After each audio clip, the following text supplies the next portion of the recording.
여러분 반갑습니다. 이번 학기 또 우리 대학원에서 신학대학원과 일반대학원 함께 이렇게 공동으로 대학원 예배를 이번 학기 드리는 것 같아요. 오늘 저와 함께 볼 수 있는 하나님의 말씀은 창세기 3장 9절과 10절입니다. 잘 알 수 있는 내용인데요.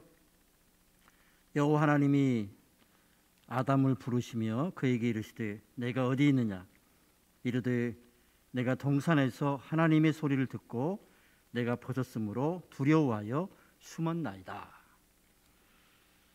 우리 창세기 3장은 최초의 인류 아담과 하와가 하나님의 말씀에 불순종하고 죄를 지은 이후에 타락의 현상 가운데 나타나는 일들을 기록해 놓았습니다. 결국 이 인류 최초의 아담이 죄를 짓고 하나님의 명령에 불순종하고 타락을 해서 이 땅에 죄가 왔고, 두 번째 아담인 예수 그리스도가 이 죄를 해결해 주시기 위해서 이 땅에 오셔서 십자가에 달려 돌아가심으로 이 구원이 새롭게 완성되는 에덴의 회복을 이루는 것을 찾아볼 수 있습니다.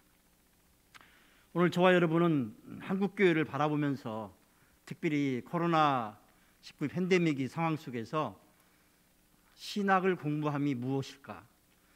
우리가 어떠한 삶을 살아가야 될까라고 하는 질문을 던져보게 됩니다. 특별히 여러분들이 저희 대학원에 와서 신학을 공부해서 석사와 박사를 과정을 지금 밟고 있는데 이 신학함의 의미가 무엇일까라는 질문을 던져보고 싶습니다. 이윤재 목사님이 한국교회는 잠에서 깨어야 합니다라고 하는 글을 썼습니다. 특별히 이 목사님은 한국교회에서 4가지를 잠에서 깨어난다고 주장을 하고 있는데요. 그 내용을 좀 보면은 첫 번째, 한국교회는 과거의 추억의 잠에서 깨어나야 한다 이렇게 말씀하고 있어요. 과거의 추억. 여러분, 한국교회가 선교 100년 사이에 수많은 부흥과 수많은 역사를 일으켰기 때문에 이 한국교회가 여기에 빠져 있다는 거예요. 그때가 좋았어. 1970년대 80년대 이 한국교회가 아주 부흥하고 성장한 그 모습을 바라보면서 그때가 좋았어라고 하는 그 생각을 가지고 있다고 하는 거죠. 이런 추억의 잠에서 한국교회는 깨어야 된다라고 얘기하고 있습니다. 두 번째는 한국교회가 예수님보다도 조직을 더 사랑하는 것에서부터 깨어나야 된다. 한국교회가 이렇게 부흥하고 성장하다 보니까 수없이 많은 그 조직, 교파, 교단 또는 보수와 진보, 개혁 이런 것들을 가지고 끊임없이 분열이 되었습니다. 그래서 예수님보다는 조직을 더 신뢰하고 조직을 더 강화시킴으로 해서 한국교회를 세워나가는 그러한 것들이 있기 때문에 이 잠에서 깨어나야 된다라고 얘기를 하고 있습니다. 세 번째, 한국교회는 영적인 것보다 물질적인 것을 더 강조하는 데서 깨어나야 된다라고 말씀하고 있습니다. 한국교회가 경제 부흥과 맞물려서 1960년대, 70년대, 80년대 제1차, 제2차 경제개발 5개년 계획 해가지고 한국이 잘 사는 나라가 됐습니다. 근데 문제는 이 교회도 이런 영적인 것보다는 이 물질적인 것 이런 것을 강조하기 시작했다는 거죠. 그래서 교회가 건물이며 헌금이며 이런 숫자, 외적인 것에 이런 것에 너무 강조하는 것이 결국 1990년대 이후에 2000년대 이후에 한국교회의 어려움을 가져오지 않았나 생각을 하는 것입니다. 네 번째는 한국교회는 세상과 타협하는 그 잠에서 깨어나야 된다라고 얘기하고 있습니다. 이 세 번째하고 좀 비슷한 내용이죠. 그런데 이게 네 번째는 결국 이 세상과 타협하는 거죠. 세속화되는 거죠, 교회가. 그래서 결국은 세상의 성공이 교회의 성공이에요. 그래서 크리스찬들도 예수님을 잘 믿어서 성공하고 축복받는 게 신앙의 어떤 본질처럼 되어버린 거예요. 물론 우리가 예수님을 잘 믿어서 하나님 우리에게 여러 가지로 축복해 주는 거 좋습니다. 그러나 그런 것들이 결국은 거기에 타협해 가지고 그게 우선이 돼버린 거예요. 그게 신앙의 본질이 돼버린 거예요. 그런 것들이 한국교회가 잠에서 깨야 된다는 말씀을 해주고 있습니다. 저는 오늘 창세기 3장의 내용을 보면서, 창세기 3장은 내용을 여러분 잘 아시니까 이걸 간단하게 표현하게 되면 이런 거예요. 질문이에요. 아담과 하와가 하나님의 명령에 불순종하고 먹지 말라고 하는 선악과를 따먹고 죄책감이 들어서 동산나무에 숨는 거예요. 그때 하나님께서 그 아담을 찾으시는 거죠. 아담아, 내가 어디 있느냐? 라고 질문하는 겁니다. 저는 오늘 여러분과 제가 이제 한국교회를 섬기면서, 특별히 여러분들 신학을 통해서 석사, 박사 과정을 통해서 이제 한국교회의 어떤 리더로서의 준비하는 과정에 있는데, 특별히 코로나19 시대에 있어서 우리 한번 이 질문을 해봤으면 좋겠어요. 하나님께서 여러분과 저를 향해서 아담아, 내가 어디 있느냐? 이 코로나19 시대에, 이 21세기에 한국교회가 지금 어려움 가운데 있을 때에, 한국교회가 세상으로부터 비난받고 있는 이 시대에 하나님 여러분과 저를 부르시는 거예요. 어디 있느냐? 그래서 저는 이것을 하나님의 음성을 한 세 가지로 한번 생각해 보려고 하는 겁니다. 첫 번째, 하나님 우리에게 우리의 존재를 확인시켜 주시는 겁니다. 나는 누구인가라는 질문이에요. 하나님께서 아담아, 내가 어디냐라고 하는 질문은 우리 자신에 대한 존재를 확인해 보는 거예요. 나는 누구인가라는 거예요. 하나님의 형상대로 지음받은 인생이라는 거죠. 하나님의 형상대로 지음받은 그 인간이 오늘 우리 존재라는 거죠. 그래서 하나님께서는 오늘 우리에게 끊임없이 너는, 사람은 하나님의 형상대로 지음받은 존재다. 하나님이 가장 이 메스터피스다, 걸작품이다. 남녀노소 빈부귀천 상관하지 않습니다. 그게 동양인이든 서양인이든 상관하지 않아요. 모든 인간은 다 하나님께서 하나님의 형상대로 지음받은, 모양이 다르고 색깔이 다르고 생김새가 다르지, 성격이 다르고 환경이 다르고 태어난 곳이 다를지라도 모든 인간들은 하나님께서 형상을 통해서 가장 귀한 존재로 이 땅에 태어난 거예요. 그래서 우리는 우리의 존재를 한번 확인해 보는 거예요. 두 번째는 사명에 대한 확인입니다. 이 말을 다른 말로 질문하면 나는 왜 여기에 있는가? 라고 하는 질문이에요. 하나님께서 여러분과 저를 향해서 어디 있느냐라고 질문할 때 우리는 하나님 앞에 나는 왜 여기에 있는가? 라는 겁니다. 지금 아담과 하와가 범죄한 후에 수치함을 느끼고 두려워해서 동산나무에 숨었습니다. 여러분, 우리는 이 사명 확인을 해야 되는 거죠. 그래서 자기 자신을 살펴보고, 그리고 깨어 있어서 내가 해야 할 일이 무엇인가를 살펴보는 거예요. 그런데 우리는 내가 왜 여기에 있는가라는 질문을 하지 않고 사는 거예요. 오늘 여러분이 지금 대학원에서 공부하시는데 한번 질문해 보세요. 나는 왜 여기에 와 있지? 나의 사명은 무엇이지? 내가 왜 와서 지금 신학을 공부하고 있냐는 거죠. 왜 하나님께 나를 택해서 교회 리더로 훈련시키냐는 거죠. 나는 왜 여기에 있는가라는 질문입니다. 그럴 때 우리는 내 자신이 깨어서 내 자신을 살피고 하나님께서 나를 이곳에 부르신, 나에게 사명을 주신, 은사를 주신, 기회를 주신, 직책을 주신 하나님 앞에 대답해야 되는 것입니다. 나는 왜 여기에 있는가?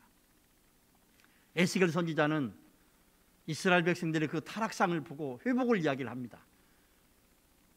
마른 뼈가 힘을 얻고 새로운 생명을 얻는 걸 얘기합니다.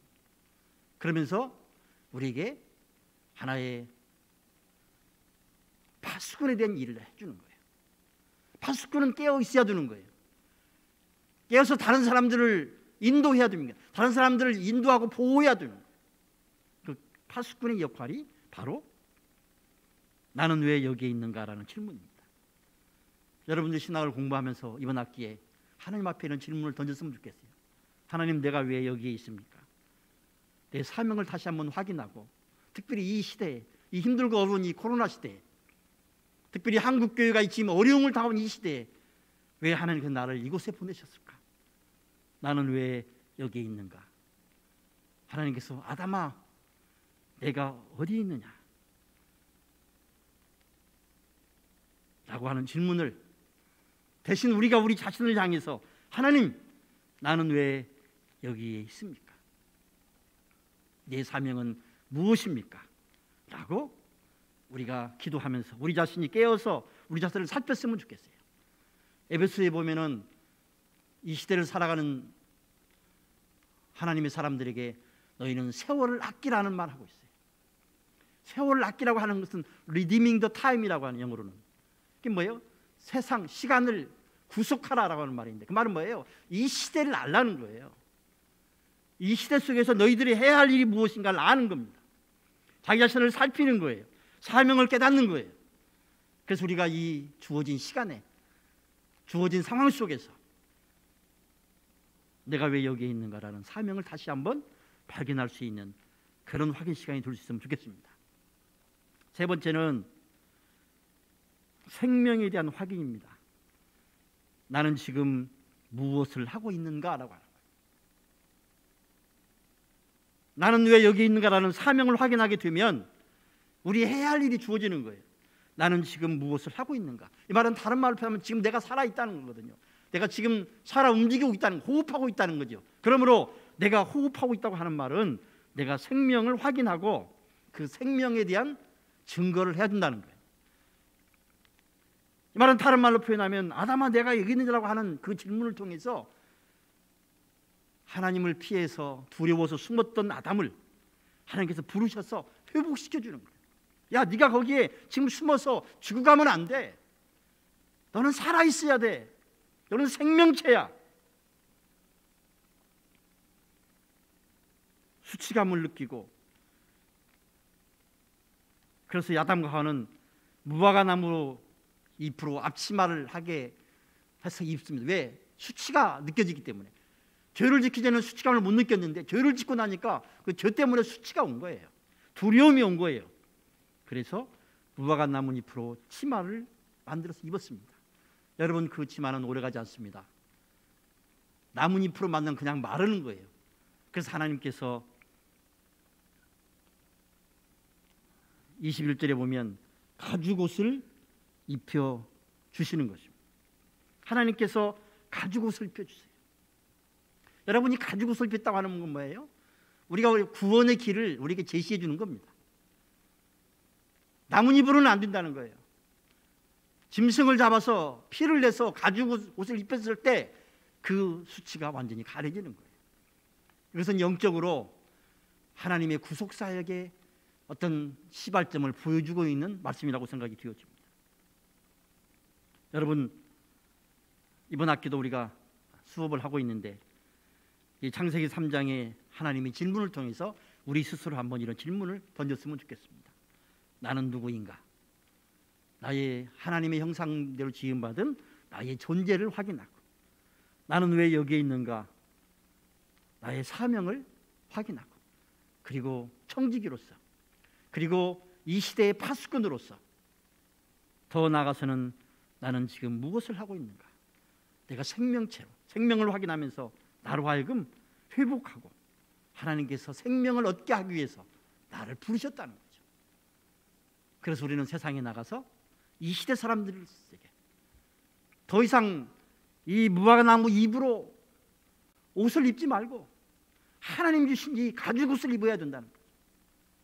세상 것을 가지고 살면 끊임없이 수고하고 무거운 짐만 지는 거예요. 그런 사람들을 하나님의 품으로 초청하는 겁니다. 수고하고 무거운 짐진 자들아 다 내게로 오라. 내가 너희를 쉬게 하리라. 하나님의 편안함, 하나님의 평안함, 하나님의 구속, 하나님의 평강, 하나님의 생명을 전달할 수 있는 사람이 되어야 하는 것입니다.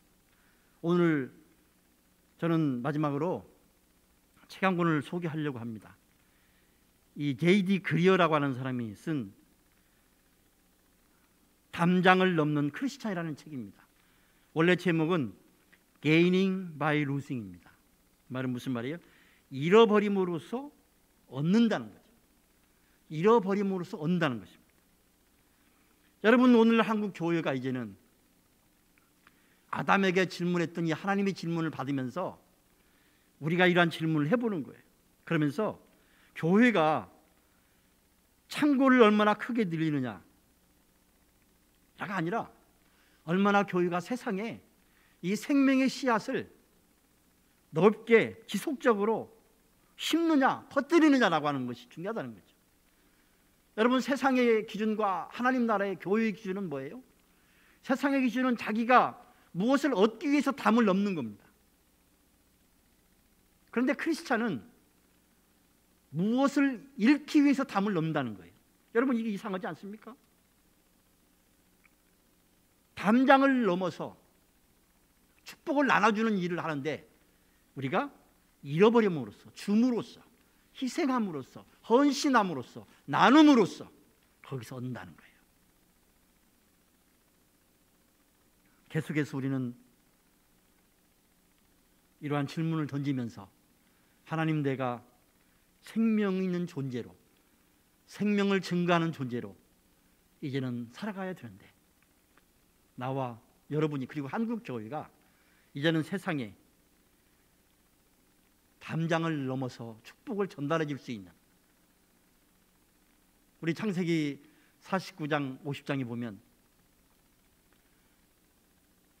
야곱이 12아들에 대한 축복을 합니다.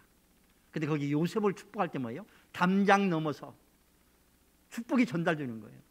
우리가 복음성가도 그런 얘기 하십니까? 담장 너머로 축복이 전달되는 거예요. 은혜가 전달되는 거예요. 생명이 전달되는 거예요. 우리는 담장을 넘어야 됩니다. 그런데 한국 교회가 그동안 담장 안에 있었던 거예요. 아니, 담장을 넘을 때 우리의 유익을 위해서 담장을 넘은 거예요. 이제는 우리가 담장을 넘을 때 우리가 줌으로, 나눔으로, 희생함으로, 헌신함으로, 사랑함으로 담장을 넘어서 그 안에 축복이, 생명이, 사랑이, 회복이, 능력이, 희망이 넘쳐날 수 있는 그러한 삶을 만들어 갈 수 있으면 좋겠습니다. 이 힘들고 어려운 이 시기에 이번 학기도 공부하시는 우리 KC대학교 대학원, 신학대학원, 일반대학원 학생 여러분들, 다시 한번 아담을 찾아오셔서 내가 어딨냐라고 부르시고 찾으시고 회복시켜 주시고 또 사명을 깨닫게 하시고 새로운 생명의 역사를 펼쳐갔던 그 하나님을 생각하면서, 하나님, 나는 누구입니까? 나는 왜 여기 있습니까? 그럼 나는 지금 무엇을 하고 있습니까? 이런 질문을 하나님께 드리면서 우리 자신의 정체성과 사명과 그리고 사역을 이루어갈 수 있는 학문의 연장이 되고 사역의 연장이 되어서 하나님 앞에, 교회 앞에 자랑스러운 여러분과 제가 될 수 있기를 주님의 이름으로 축원합니다. 기도하겠습니다. 하나님, 이번 학기도 주의 은혜 가운데 시작을 했습니다. 힘들고 어려운 이 시기에 하나님, 저희들을 말씀으로 위로해 주시고 말씀으로 능력을 얻게 하시며 주어진 사명을 잘 감당할 수 있는 우리 신학생들이 될 수 있도록 축복해 주옵소서. 감사함 예수님의 이름으로 기도하옵나이다. 아멘.